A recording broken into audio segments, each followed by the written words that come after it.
salah, kerana itu adalah salah satu ikhtiar. Tetapi jangan sampai ikhtiar itu menyebabkan kita tidak bergerak ke arah intervensi yang sepatutnya kita jalankan. Kalau budak tu dah memang sah ada diagnosis masalah pendengaran,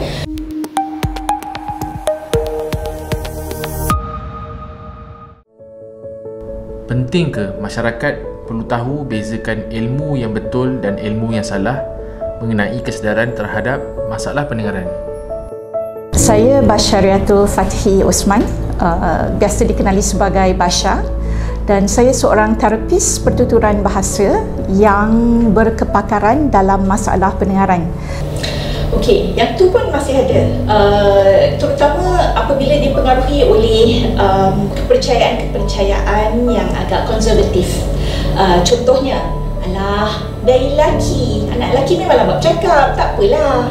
Ataupun, alah, kecil sangat lagi, tak letak alat, ataupun lebih lagi kalau perlu pakai implant koklear, perlu surgery kan, alah, dia baby lagi, kita nak buat surgery.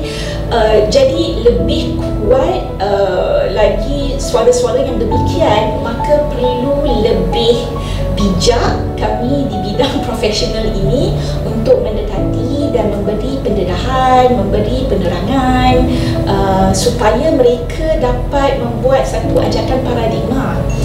Satu lagi perkara yang saya mendapati halangan, terutamanya bagi masyarakat yang lebih konservatif keamalannya adalah mereka beranggapan, oh tak apa, kita akan pergi dapatkan air yasin daripada sekolah pondok contohnya, ataupun kita beli tanya ustaz di sekian-sekian tempat contohnya.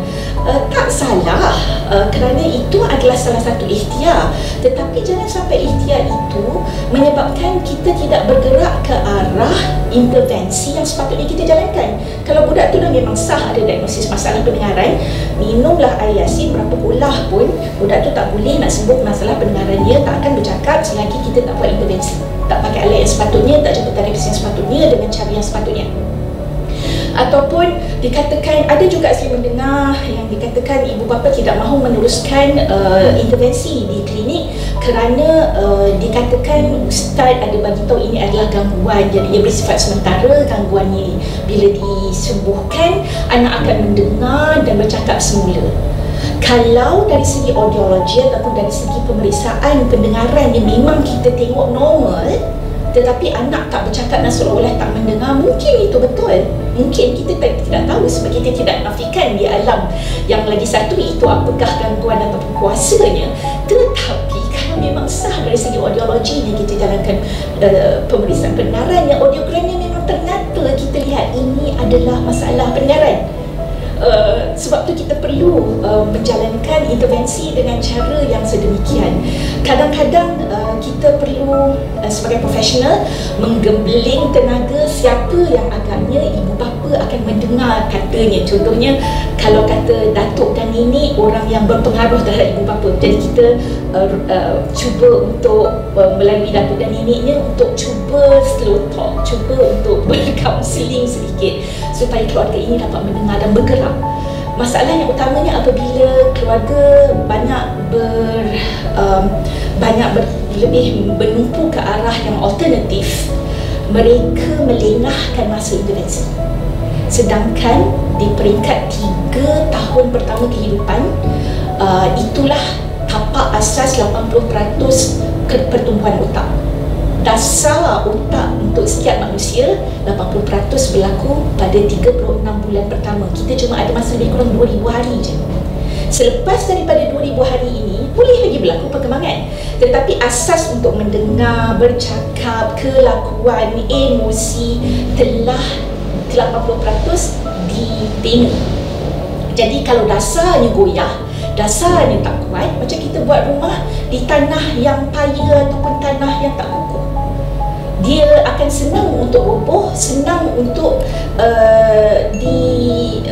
menerima anasi-anasi ataupun ancaman-ancaman dan dia tidak kuat.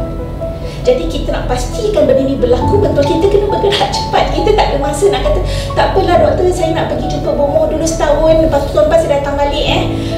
You don't have time for this actually. You don't. Because macam saya cakap, 36 bulan je. You nak tunggu setahun. Jadi kita cuba juga untuk menghubungkan ibu bapa yang berfahaman sedemikian dengan ibu bapa lain.